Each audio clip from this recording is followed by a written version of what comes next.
Welcome to Indiana News Desk. I'm Joe Wren. 3 Republicans are vying for a chance to unseat Democratic Senator Joe Donnelly. The race between former state representative Mike Braun and Congressman Luke Messer and Todd Rokita has been dubbed one of the nastiest in the country. Brandon Smith reports on a campaign marked by attacks and few policy differences. The Senate Republican primary was rough even before it began, with Luke Messer and Todd Rokita trading barbs even before they became candidates. The addition of Mike Braun did nothing to quell the sparring, and the airwaves are blanketed with attack ads. Mike Braun and Luke Messer, not conservatives.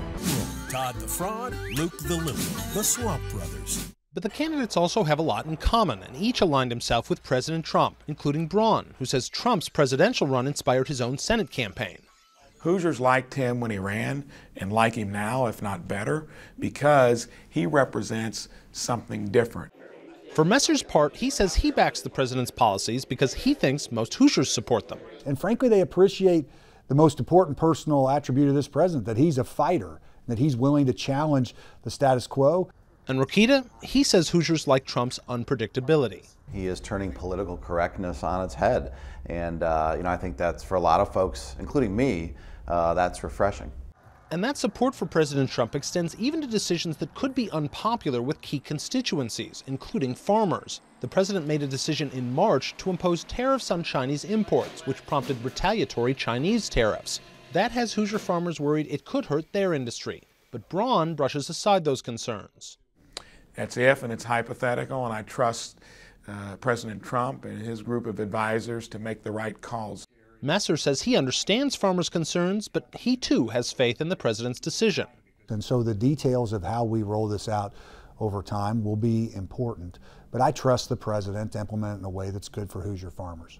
Rokita says he wants to play an active role in that implementation. As these targeted tariffs play out, I'm going to make sure that no sector, agriculture or any other one, is inequitably hurt by this. All 3 candidates also agree with the president's recent targeted airstrikes in Syria. They're in line on medical marijuana. They don't support it. And they're of one mind on Robert Mueller's Russia investigation. They all say it needs to end. They also tout the Trump administration's federal tax reform, which Messer and Rokita voted for, and Braun says he would have. But despite all those similarities, the candidates mostly focus on tearing each other down.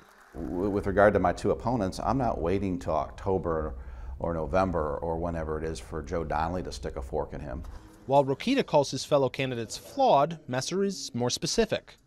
And Mike Braun, you've got a candidate who is a lifetime Democrat, now says he's a conservative. Todd Rokita has run around the state with a MAGA hat on, with a cardboard cutout over his shoulder, pretending he has the Trump-Pence support. Braun also invokes the president in his attacks. Representative Messer was a never-Trumper. And now we know that Representative Rokita called him vulgar and not presidential. The charged rhetoric in the race has received national attention, but the candidates say they're not bothered by it. Rokita says the party will remain united, and Braun says he'll support whoever emerges from the primary. Messer won't quite make the same pledge, saying he's not contemplating anything other than his victory right now. And Brandon Smith joins us now to talk about this contentious race. Thank you so much, Brandon, for being here. Absolutely. So in the primary's final debate, Messer suggested that most voters are undecided. Do you agree with that? I think that's probably what he's hoping a little bit, because a lot of the polling that I've seen and heard about has him in 3rd place at this point. But it is very, very close. That we do know. It's kind of tightly packed between all 3 of these guys. And it does, and the polls, again, that I've seen, which are, by the way, not public polls, they're mostly the candidates, the campaign's polls, suggest that there is a decent chunk of Hoosiers who haven't made up their minds. In fact, one Republican state lawmaker that I talked to about this just a week ago said he might make up his mind as he walked into the voting booth. So these 3, as I noted in the piece, not a lot of policy difference separates them. It's more of a stylistic difference. So I think that's probably helping contribute to the fact that a lot of Hoosiers are still figuring out who's going to be the person they punch that ballot for. We haven't talked much about the different campaigns and fundraising. How are they going, and is that going to make an issue in this campaign? For the most part, they're each going into the final stretch here with roughly the same amount of cash on hand, a little over $1 million each.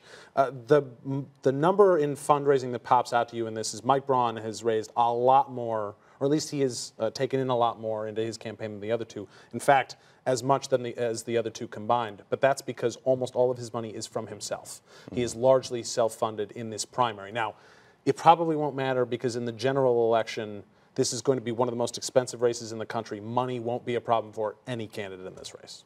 So let's talk about someone who's not been talked about much, Joe Donnelly. Of course, he's running right now in the primary unopposed. Right. So what's his game plan been, and what happens now? He's been pretty low-key. Yeah. I think he's pretty happy that all the attention is sort of focused on the Republican side, particularly because the narrative that has been that it's been so divisive and they keep attacking each other. That's just a goldmine for Joe Donnelly.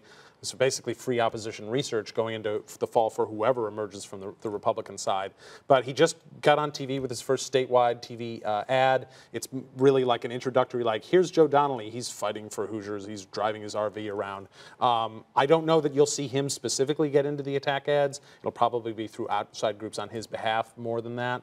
But he's pretty happy to stay back, just remind people that he is the current senator for Indiana, and let the fight play out on the other side. All right, we have to leave it at that. Brandon, thank you very much for all your reporting, and looking forward to your coverage on election night. Thank you, Joe.